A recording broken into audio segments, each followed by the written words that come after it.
सत श्री अकाल, नमस्कार।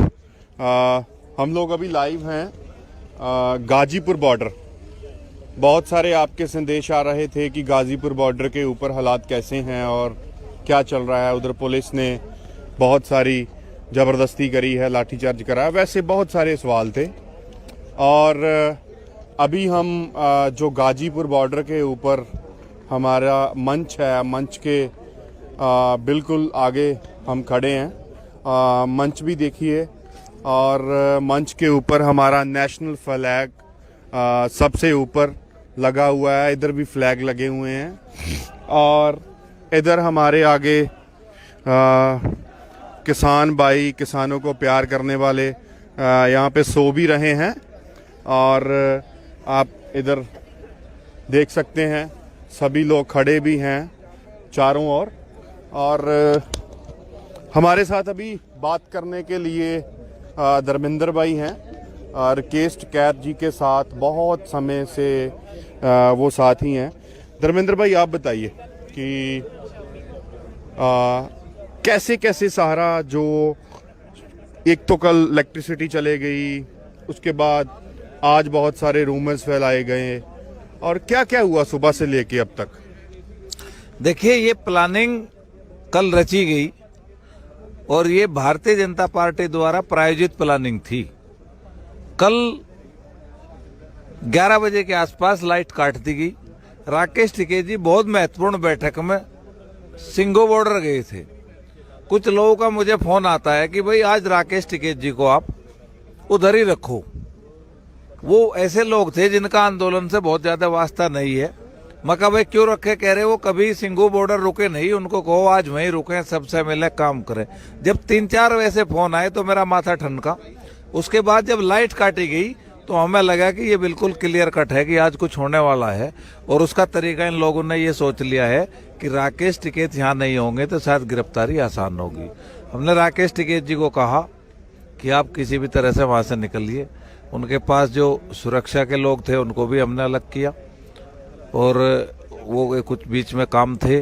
और राकेश टिकैत जी अपने सिस्टम से यहाँ से पहुंचे। दिल्ली में भी उनको मना किया हमने जाने के लिए और वो किसी न किसी तरह से यहाँ आए। सबसे पहले उन्होंने पूरा एक धरने का गश्त लिया, उसके बाद बहुत पुलिस फोर्स बढ़ाई गई, ये सब चीजें चलती रही। राकेश टिकैत जी 4 बजे तक, अभी करीब करीब 4 बजने वाले हैं, राकेश टिकैत जी 4 बजे तक घूमते रहे किसानों के साथ में।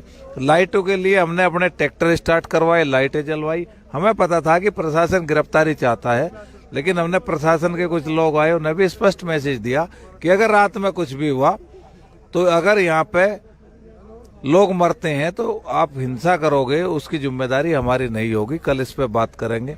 आज दिन में भी ये सब घटनाक्रम चलता रहा। करीब लगभग 4 बजे के आसपास एक अधिकारी आया कि भाई आपको ये स्थान खाली करना पड़ेगा। हमने कहा आप रिटर्न में दीजिए। देखिए, सुप्रीम कोर्ट के अंदर हमारी याचिका हमारे खिलाफ लंबित है कि इनको हटाया जाए। सुप्रीम कोर्ट ने कहा है कि शांतिपूर्वक प्रदर्शन करने से किसानों को कोई रोक नहीं सकता। तो मुझे गाजियाबाद का कलेक्टर सर्वोच्च न्यायालय से बड़ा नहीं है, उसको 133 आईपीसी का नोटिस देने का अधिकार नहीं है जब तक हमारी सुप्रीम कोर्ट की याचिका नहीं पूरी हो जाती। उसके बाद भी ज्यादती करने का प्रयास किया। हम संयुक्त मोर्चा के जो हमारे लीगल लोग हैं, नोटिस भेज दिया है, हम उसके खिलाफ भी सुप्रीम कोर्ट जाएंगे। तो जैसे ही यहाँ पे हमें कहा गया तो हमने देखा कि देखिए आज संख्या बल कम है और अच्छा यही होगा कि अब कोई हिंसा ना हो। पहले ही बहुत बदनाम किया जा चुका है। हमने लोगों को बताया, मंच पे भाषण चल रहा था कि देखिए ये खाली कराने के लिए आए। लोगों ने कहा कि भाई हम खाली नहीं करेंगे, आप खाली कराना चाहते हो कराओ, आप हमारे टेंट पाड़ो और आप जो है टेंट पाड़ो, लट मारो, हम तैयार हैं। उसके बाद जो एक प्रायोजित षड्यंत्र था, हमने देखा कि पीछे की तरफ हमारे वॉलंटियरों ने बताया, नीचे की तरफ भारतीय जनता पार्टी के विधायकों के पास लगी गाड़ी में गुंडे लाए गए, 2-2 चक्कर लगाए गए, 8-10 गाड़ियां थी, वे करीब 300 लोग थे और 1000 पुलिस वाले उनके सामने खड़े थे। उसके बाद भी में बढ़ते चले गए, यानी कि उनको पूरी छूट थी कुछ भी करने की। नीचे आके उन्होंने लाठियां बांधी। हम यहाँ पे अपने लोगों को बात करने में लगे हुए थे मंच पे, लेकिन जैसे ही राकेश टिकैत जी को कहा, पता लगा कि ऐसा हो रहा है, उन्होंने कहा भाई तैयार हो जाओ, अब मरने का समय आ गया है। हम अपने बुजुर्गों की और आंदोलन की बेइज्जती नहीं होने देंगे। और यहाँ का षड्यंत्र ये है कि पहले नेताओं की गिरफ्तारी की जाए, उसके बाद ये टेंट फाड़े जाए, यहाँ लोगों को पीटा जाए और ये दिखाया जाए कि देखो राष्ट्रवादी लोगों ने देशद्रोहियों को पीटा, यानी कि जो फर्जी राष्ट्रवादी हैं, जिन्होंने जो है उन लोगों को सपोर्ट किया है जो बलात्कार के आरोपी हैं, और बलात्कार के आरोपी के लिए तिरंगा हाथ में थामकर जिन्होंने रैली निकाली, ये वो लोग हैं जिन्होंने मध्य प्रदेश में तिरंगा उतार के उसका अपमान किया। ये वे लोग हैं जिन्होंने राजस्थान के सेशन कोर्ट के ऊपर तिरंगा हटा के भारतीय जनता पार्टी का झंडा लगाया। ये वे लोग हैं जिन्होंने अभी 26 जनवरी को कौशाम्बी गाजियाबाद के अंदर तिरंगे से ऊपर भारतीय जनता पार्टी का झंडा लहराया। इनको देश को राष्ट्रवाद के नशे में, फर्जी राष्ट्रवाद के नशे में धकेलने की इनकी बहुत अच्छी ट्रेनिंग है। और ये सबसे बड़े नकली राष्ट्रवादी हैं। राष्ट्रवादी वो हैं जो आज यहाँ किसान पड़ा है। दर्शकों, असली देशभक्त वो है जो -10 के अंदर भी खेत में खड़ा होकर आपके लिए गेहूं पैदा करता है। आप पैसे दे सकते हो, लेकिन अगर आप 1 साल खेती करो, अपना खुद का भोजन तैयार करो, तो आपको एहसास होगा कि किसान किस परिस्थितियों में आपकी थाली में खाना पहुंचाता है। ये पूरा षड्यंत्र था। यहाँ का विधायक लोनिका नंद किशोर गुर्जर, एक विधायक यहाँ का कोई शर्मा, अपनी गाड़ियों से लोगों को लेकर यहाँ पहुंचे हैं और हमने तय किया है कि हमारा एक छोटा टुकड़ा, एक जनपद के लोग कल यहाँ से प्रार्थना पत्र लेकर जाएंगे और उनके विधायकों के खिलाफ जब तक मुकदमा नहीं लिखा जाता तब तक थाने को नहीं छोड़ेंगे। और हम ये कहते हैं कि भाजपा का षड्यंत्र है, और अगर भारतीय जनता पार्टी कहती है कि हमारा नहीं है, तो जो 2 विधायक भारतीय जनता पार्टी के हैं उनको तुरंत भारतीय जनता पार्टी से निष्कासित करे, अगर उनकी इंडिविजुअल राय है। ये बहुत बड़ा षड्यंत्र था। राकेश टिकैत जी ने जिस तरह से भावुकता से अपील की है और जिम्मेदारी ली है कि किसान देश के अंदर ट्रैक्टर लेके मैंने बुलाए थे दिल्ली के अंदर, अगर उन पर कुछ भी कार्रवाई होती है, उनकी कोई गलती नहीं है, कॉल मैंने की थी, उसके जिम्मेदार मैं हूं, तो उन्होंने इस तरह का बयान दिया है। और उन्होंने आज एक और बात कही थी कि आत्महत्या कर लूंगा, गोली खा लूंगा, लेकिन जब तक बिल वापसी नहीं होती तब तक घर नहीं जाऊंगा। ये थे धर्मेंद्र जी, उन्होंने सारी परिस्थिति आपको बताई। अभिमन्यु जी, आप भी मेरे साथ इधर आए हुए हैं। सारा हमने घूम कर देखा है कि कैसे यहाँ पे स्थिति है। क्या कहना चाहते हैं आप, और क्या उन लोगों को संदेश देना चाहते हैं जो बहुत गलत अफवाहें भी फैला रहे हैं? देखिए, मैं आम लोगों को, किसानों को, नौजवानों को सिर्फ एक ये संदेश देना चाहता हूँ, चाहे चौधरी राकेश टिकैत जी हों या हमारे अन्य वरिष्ठ किसान नेता हों, ये अपने किसी निजी स्वार्थ के लिए ये लड़ाई नहीं लड़ रहे हैं। इनको कोई अपना अलग से कोई फायदा नहीं होने वाला है। ये किसान समाज की लड़ाई लड़ रहे हैं, ये देश को बचाने की लड़ाई लड़ रहे हैं, ये अगली नस्लों को बचाने की लड़ाई लड़ रहे हैं, ये फसलों और जमीन को बचाने की लड़ाई लड़ रहे हैं। तो अब हम सब की नैतिक जिम्मेदारी बनती है कि हम अधिक से अधिक दिल्ली के आसपास जो धरने लगे हैं उन पे अधिक से अधिक संख्या में पहुंचे और धरनों को अधिक से अधिक मजबूत बनाएं। अब हम 99% ये लड़ाई जीत चुके हैं। सरकार का ये आखिरी षड्यंत्र था जो सरकार ने 26 जनवरी को किया। अब सरकार के सारे हथकंडे और सारे षड्यंत्र फैल हो चुके हैं। किसान निश्चित तौर पे जीतेगा। दुनिया की कोई ताकत किसान को जीतने से नहीं रोक सकती। दूसरी बात यह है कि जो हमारे किसान नेताओं के एक एक आंसू बहे हैं, ये एक एक आंसू मोदी सरकार को और योगी सरकार को बड़े महंगे पड़ने वाले हैं। किसान समाज एक एक करके इनका हिसाब किताब करेगा। और तीसरी बात मैं कहना चाहता हूं देशवासियों कि पूरा इतिहास गवाह है, किसान समाज की देशभक्ति पूरी दुनिया जानती है। जो बॉर्डरों पे जो हमारे जवान हैं वो भी किसान परिवारों से हैं, वो अपनी शहादत देना पसंद करते हैं लेकिन 1 इंच भी पीछे नहीं हटते। दूसरी तरफ देश का अन्नदाता पूरे देश का पेट भरने का काम करता है। और हमारे पूर्वजों ने हिंदुस्तान को आजाद कराने के लिए शहादत दी थी। हमारे बड़े बुजुर्गों ने हिंदुस्तान को मजबूत बनाने के लिए अपनी कुर्बानी दी थी। हमारा डीएनए चेक कर लो, दुनिया की किसी लैब में जाके चेक करा लो, हमारे डीएनए में देशभक्ति मिलेगी। और जो लोग आज सत्ता में बैठे हैं, इनका इतिहास क्या है? 1942 में जब अंग्रेज भारत छोड़ो आंदोलन चल रहा था तो बीजेपी के पूर्वज आरएसएस के संगी लोग अंग्रेजों की चमचागिरी कर रहे थे, अंग्रेजों की गुलामी कर रहे थे, अंग्रेजों के तलवे चाट रहे थे। तो ये लोग, आरएसएस के लोग, बीजेपी के लोग हमें देशभक्ति का सर्टिफिकेट ना दें। हमारा तो जो बच्चा पैदा होता है तो वो देशभक्ति पैदा होता है, हमें इनसे देशभक्ति के सर्टिफिकेट नहीं चाहिए।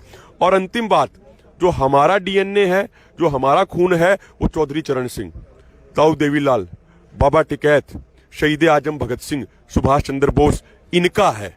और जो लोग आज सत्ता में बैठे हैं, इनका डीएनए किनका है? इनका डीएनए है वीर सावरकर, जिसने अंग्रेजों से माफी मांगी थी। तो हम लोगों को जालिम सरकारों के सामने सर झुकाना मंजूर नहीं है।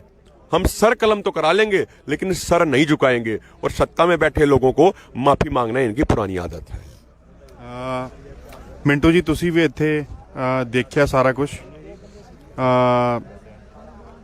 ਕੀ ਲੱਗਦਾ ਤੁਹਾਨੂੰ ਇੱਥੇ ਦੇਖ ਕੇ? ਕਿੱਦਾਂ ਜਿੱਦਾਂ ਪੰਜਾਬ ਤੋਂ ਇੰਨੇ ਫੋਨ ਆ ਰਹੇ ਸੀ ਕਿ ਜੀ ਗਾਜੀਪੁਰ ਬਾਰਡਰ ਤੇ ਤਾਂ ਪੁਲਿਸ ਨੇ ਅਟੈਕ ਕਰਤਾ, ਉਥੋਂ ਧਰਨੇ ਨੂੰ ਚੱਕ ਦਿੱਤਾ ਗਿਆ, ਬਹੁਤ ਚਿੰਤਤ ਸੀਗੇ ਜਿਹੜੇ ਸਪੈਸ਼ਲੀ ਪੰਜਾਬ ਤੋਂ ਵੀ ਫੋਨ ਆ ਰਹੇ ਸੀਗੇ, ਕੀ ਕਹਿਣਾ ਚਾਹੁੰਦੇ ਉਹਦੇ ਉੱਪਰ? ਅਸਲ ਵਿੱਚ ਜਦੋਂ ਰਕੇਸ਼ ਟਕੈਤ ਜੀ ਨੇ ਇੱਥੋਂ ਬੜੇ ਭਾਵਕ ਹੋ ਕੇ ਜਦੋਂ ਬੋਲੇ, ਮੀਡੀਆ ਨੇ ਉਹ ਸਾਰਾ ਦਿਖਾਇਆ।